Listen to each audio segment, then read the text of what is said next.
Hello, my name is Ashley, this is Faithful Rattos, and welcome or welcome back.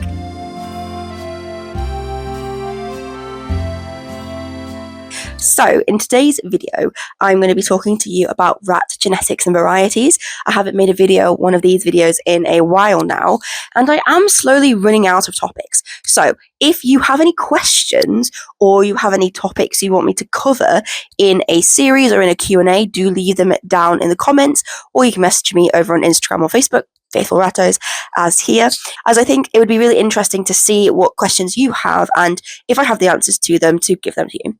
So today, specifically, we're going to be talking about Roan. Now, this is a picture of a Roan. Some of you may be calling this rat a Husky. The proper name is Roan, and if anybody in the UK is breeding them and calling them Husky, I have a question mark. Now, perhaps they just don't know, or they haven't, been involved in the show world very long, but it is still like a thing that I question. So Roan is a marked variety, and when it comes to showing, it is in the marked class. However, it's quite different to the other marked varieties in that it's not on the H locus. So all the marked varieties like hooded, Berkshire, Badger, variegated, Berry Burke, hooded down under, literally all of them are actually on the H locus. And when I say locus, for anybody who is unfamiliar with that term, I just mean like a spot on the genetic code where one allele or like one pair of alleles sit. And when it comes to the word allele means a copy of a gene, and you get one from each parent, so you get two copies in the same locus, if that makes sense. So, for example, a hooded rat is lowercase h, lowercase h. Now, Roan isn't on the H locus. Roan is an entirely separate locus and is like its own gene. If you are interested in the other marked varieties, I do have a video on those, so do go and check that out. Roan is almost certainly a simple recessive.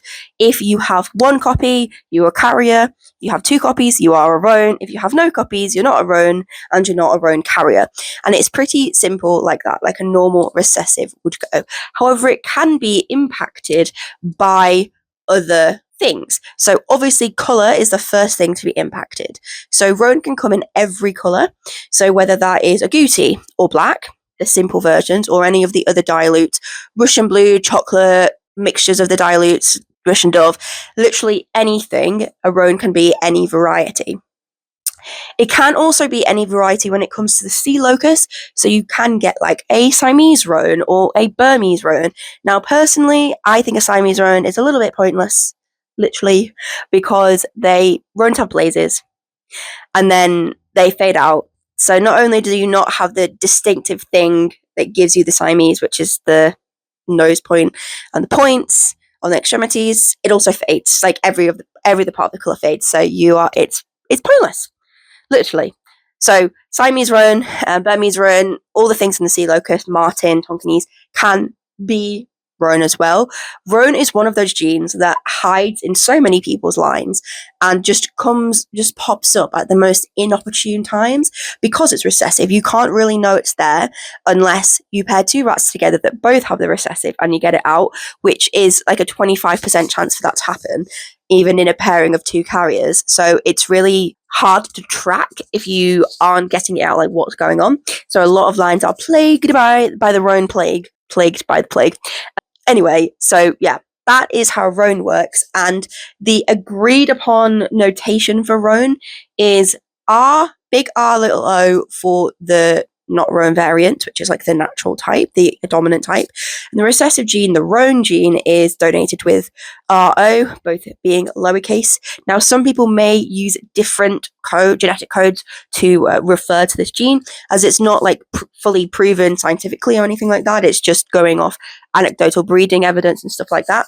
But that is what people call it. Striped Roan is a very interesting thing because striped Roan compared to a regular Roan is similar to hooded compared to Berkshire.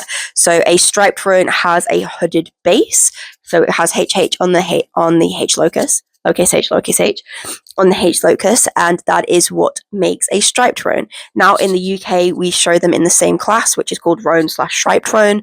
They get judged together because they are very similar. And Roan is a variety that's quite tricky to get right. And that is because, first of all, you have to get the markings even and symmetrical.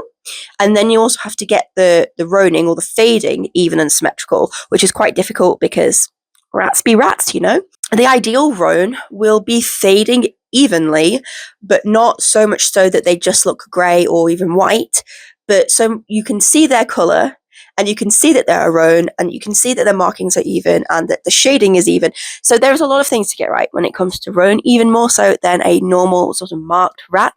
So there aren't that many people who breed roans ethically. There are quite a few who've just started in the past year or two, which is really nice because it was one of those varieties that wasn't really bred often enough by ethical breeders. And it is one of those varieties that is absolutely rampant in the pet trade in general. So whether that is pet shops, backyard breeders, rescues, that sort of stuff, lots and lots of people will have had a roan. I myself have had 1, 2, 3, 4. I feel like I've had 4. And Perdita, who we lost recently, she was a roan, but she was very roaned out. She only had like one little patch of coloured fur left just at the back of her neck. And my first Heartright Periite that I rehomed, he was a roan. And also Mara and Sashimi, Sashimi we sadly lost far too soon. This week. They are both Dumbo roans, and I'm going to show you pictures of those. And you can see that when it comes to this being rampant in the pet trade in general, outside of ethical breeders, so I'm talking about pet meals, pet shops, feeder breeders, backyard breeders, that sort of thing, this gene is really widespread, and there's not any sort of consistency in markings or fading or anything like that, which is unfortunate because I think it's a really pretty variety and a lot of people really love roans. I know, for example, Emiology loves roans. I don't think she ever had one though. But yeah, so that is roan. That is pretty much it. If you have any more questions about roan, do let me know. If you like this content and you like seeing me here in your YouTubes, I don't know what's wrong with me today. I'm being really awkward, even more so than usual. But yeah, if you like this content and you are interested in watching my rat journey continue to unfold with my pairings coming up really soon and my rats, vlogs, informational videos like this, all the things, if you're interested, please do subscribe. It really, really helps me out more than you can know. And also, if you're interested in becoming a channel member to support me and my rats and everything that we do here, I have multiple tiers. The lowest one is like $1.99 and my highest tier is, I think it's like $22.99.